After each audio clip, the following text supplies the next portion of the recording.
శివుడు లేని వేళ పార్వతమ్మ సిన్నబోయేనే శివుని బొమ్మ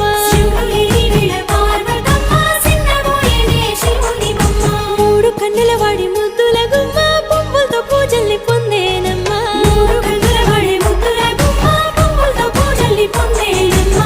గౌరమ్మే బతుకమ్మై ఎత్తుకొని వచ్చనే నెత్తిపై మేఘాలు ఏడేడు సంద్రాల ఎదరు పొంగిన నీళ్లు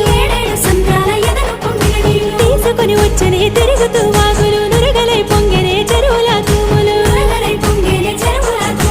ఉత్తరం దక్షిణం నువ్వెక్కిపోతుంటే తంగేడు బొమ్మలు బంగారమై చూస్తే